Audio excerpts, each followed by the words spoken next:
সুপ্রিয় দর্শক আসসালামু আলাইকুম। বরাবরের মতো আবারও চলে আসলাম নতুন আরেকটি রেসিপি নিয়ে। রেসিপিটি দেখুন কতটাই সুন্দর হবে, কেএফসি স্টাইলে চিকেন ফ্রাই। যারা আমরা চিকেন ফ্রাই খেতে রোজই আমরা বাইরে রেস্টুরেন্টে যেয়ে এরকম চড়া দামে আমরা এই চিকেন ফ্রাইগুলো কিনে খাই।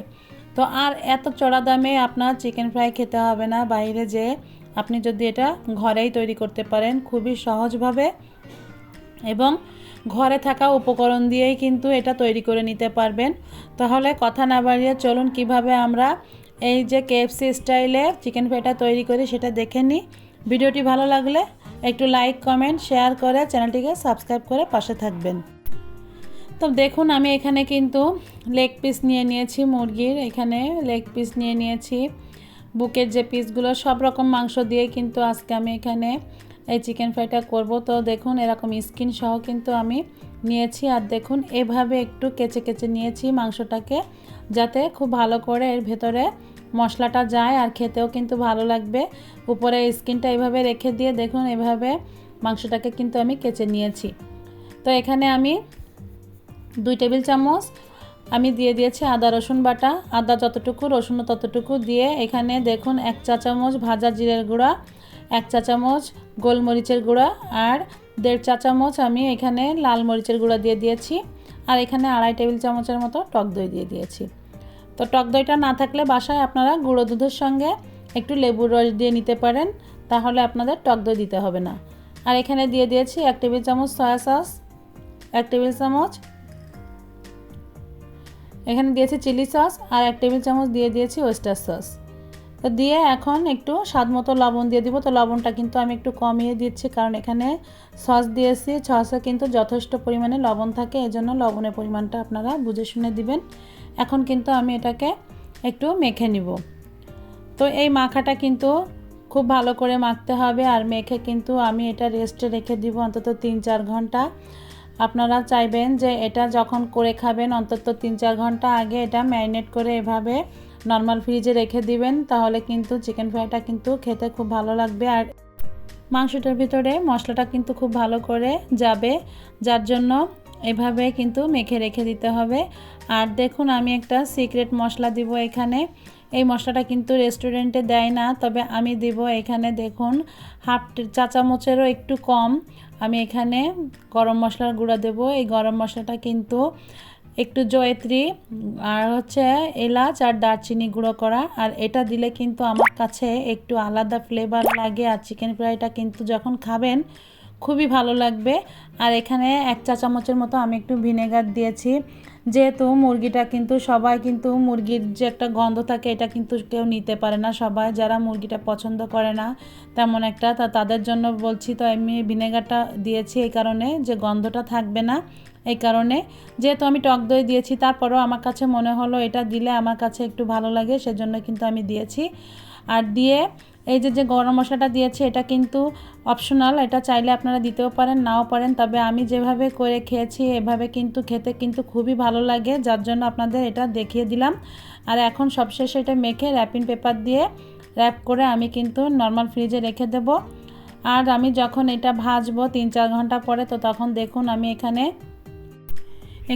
1 কাপ আমি ময়দা নিয়ে নিয়েছি, আর এখানে 1/3 কাপ কর্নফ্লাওয়ার দিয়েছি। তো এখানে কিন্তু আমি 1/2 কাপের কাপে কিন্তু 1/3 কাপ কর্নফ্লাওয়ারটা দিয়ে দিয়েছি, এজন্য কিন্তু কাপটা অনেক বড় দেখাচ্ছে।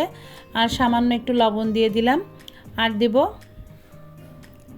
লাল মরিচের গুঁড়া 1 চা চামচ লাল মরিচের গুঁড়া, আর দেব 1 চা চামচ কালো গোলমরিচের গুঁড়া, আর ভালো কালারের জন্য দেব একটু হলুদ। তো হলুদটা কিন্তু আপনারা চাইলে নাও দিতে পারেন, কিন্তু একটু ভালো কালার আসবে যার জন্য কিন্তু আমি হলুদটা দিয়েছি। তো দিয়ে কিন্তু এখন এই ময়দাটাকে কিন্তু খুব ভালো করে এখন মিশিয়ে নিতে হবে। আর এই ময়দাটা ভালো করে এভাবে আমি মিশিয়ে নেব, এই সব কিছু উপকরণগুলো দিয়েছি, এটা বাইন্ডিংয়ের জন্য খুব ভালো হবে, আর এটা কিন্তু টেস্টও বাড়াবে, এটা দিলে কিন্তু খুবই ভালো হবে এবং একটু ক্রিস্পি ভাব হবে আপনি কর্নফ্লাওয়ারটা দেওয়ার জন্য। আর কর্নফ্লাওয়ারটা চাইলে নাও দিয়ে কিন্তু পুরোটা আপনারা ময়দাও দিতে পারেন। তো এখন আমি ভালো করে এটা মেখে নিয়েছি, আর আমি কিন্তু চুলায় অলরেডি তেল গরমে বসিয়ে দিয়েছি, তেলটা কিন্তু খুব ভালো করে গরম হতে হবে।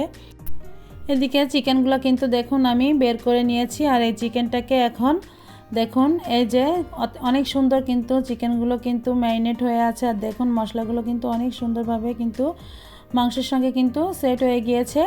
এখন আমি এক একটা মাংস এভাবে নিয়ে কিন্তু যে ময়দাটা আমি মেখে রেখেছি সেই ময়দার ভিতরে কিন্তু আমি কোট করব। তো তার আগে দেখুন মাংসগুলোকে একটু উপর নিচে করে উঠিয়ে নিলাম। তো উঠিয়ে কিন্তু এখন আমি এগুলোকে কোট করব। তো এখন কিন্তু আমি চিকেনগুলোকে আলতোভাবে এভাবে দেখুন আলতো করে কিন্তু একটু এই ময়দাটা লাগিয়ে নিতে হবে, আর আস্তে আস্তে একটু এভাবে চেপে চেপে দিবেন যাতে এই একদম কেএফসি স্টাইলে আপনার এই চিকেনটা ভাজা হবে। একটু এভাবে চেপে চেপে দিলে, তো দেখুন আমি আলতো আলতো করে লাগিয়ে এভাবে হালকা করে একটু চেপে নিব। তো চেপে মাংসটা থেকে এভাবে ময়দাটাকে এমনভাবে একটু এভাবে ঝেড়ে নিতে হবে যাতে আগলা যে ময়দাটা থাকে এটা কিন্তু চিকেনের গা থেকে ঝরে যাবে, আর এটা যখন তেলে ভাজবেন সেটা কিন্তু তখন তেলটা কিন্তু খুব বেশি নোংরাও হবে না, আর সুন্দরভাবে ভাজাটাও হয়ে যাবে। ঠিক একইভাবে কিন্তু আমি এভাবেই কিন্তু চিকেনগুলোকে কোট করে নিব। তো চিকেনগুলোকে দেখলেন তো কিভাবে কোট করলাম। এখন কিন্তু এইভাবে যেটা যেটা ভাজবেন সেটাই কিন্তু একবার এভাবে কোট করেই কিন্তু তেলের উপরে দিয়ে দিতে হবে। একসঙ্গে কিন্তু সব কিছু কোট করে নেওয়া যাবে না, একটা একটা করে এভাবে কোট করে নেবেন আর এভাবে তেলের উপরে দিয়ে দিতে হবে। তো এভাবে একটু ঝাঁকিয়ে নিলে কিন্তু আগলা যে ময়দাটা এটা কিন্তু ঝরে যাবে, তারপরে কিন্তু আপনি তেলের উপরে দিয়ে ভাজতে থাকবেন। তো দেখুন আমি তেলের উপরে সরাসরি একবারে ছেড়ে দিব না, একটু তেলের উপরে এভাবে ধরে একটু নেড়ে চেড়ে তারপরে কিন্তু আস্তে চিকেনটা তেলের উপরে বসিয়ে দেব। তো বন্ধুরা এভাবেই কিন্তু এক এক করে আমি চিকেনগুলোকে কোট করব আর তেলে দিয়ে দিব। আর যখন তেলে দিবেন তেলটা কিন্তু খুব ভালো করে একদম গরম করে নিতে হবে। তারপরে চিকেনগুলো দেওয়ার পরে কিন্তু আপনি মাঝারি আঁচে চুলার আঁচটা কমিয়ে দিয়ে কিন্তু চিকেনগুলোকে ভেজে নেবেন একটু সময় নিয়ে, যেহেতু চিকেনগুলো একটু সেদ্ধতে সময় লাগবে আর ভেতর থেকে একটু জুসি জুসি ভাব থাকবে, উপরে কিন্তু ক্রিসপি হবে। আর অনেক জালে যদি আপনি এটা যদি বেশি জালে ভাজতে যান তাহলে কিন্তু খুব তাড়াতাড়ি কিন্তু কালার চলে আসবে উপরটা, আর ভেতর থেকে কিন্তু কাঁচা থেকে যাবে। এজন্য যখন দিবেন চুলার আঁচটা তেলটা খুব গরম করে নেবেন, তারপরে চিকেনটা দেওয়ার পরে চুলার আঁচটা মিডিয়ামে রেখে তারপরে আপনারা চিকেনটাকে এভাবে ভেজে নিতে হবে।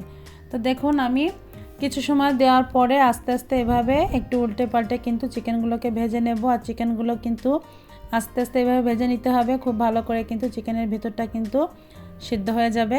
তো এভাবেই কিন্তু আমি চিকেনগুলোকে ভেজে তুলে নেব। তো দেখুন আমি যেগুলো আগে দিয়েছি সেগুলো কিন্তু আমার ভাজা হয়ে গিয়েছে। তো এজন্য যেগুলো আগে দিয়েছি সেগুলো কিন্তু একটু আগে তুলে নিব, আর যেগুলো একটু পরে দেওয়া সেগুলো একটু পরে নিব, সেটা আপনারা ভাজতে গেলে বুঝতে পারবেন। তো এটা বুঝে শুনে আপনারা ভেজে আপনারা তুলে নিতে পারবেন। তো দেখুন চিকেনটা কিন্তু আমার ভাজা হয়ে গিয়েছে অলরেডি।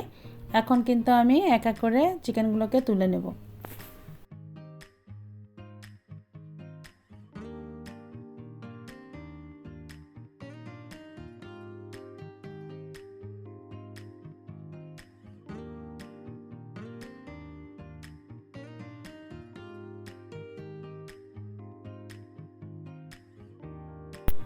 তো বন্ধুরা দেখলেন তো কত সহজভাবে আপনাদের রেস্টুরেন্ট স্টাইলে চিকেন ফ্রাই করে দেখালাম।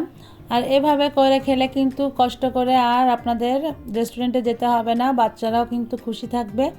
বাচ্চারাও কিন্তু এরকম চিকেন ফ্রাই খেতে পছন্দ করে। তো আপনারা চাইলে এভাবে বাসায় চিকেনটা তৈরি করে দিতে পারবেন। আর দেখুন চিকেনটা কত সুন্দর হয়েছে, উপরটা কিন্তু খুবই ক্রিস্পি হয়েছে আর ভিতরটা দেখুন কেমন জুসি জুসি, কিন্তু খুব ভালো লাগছে।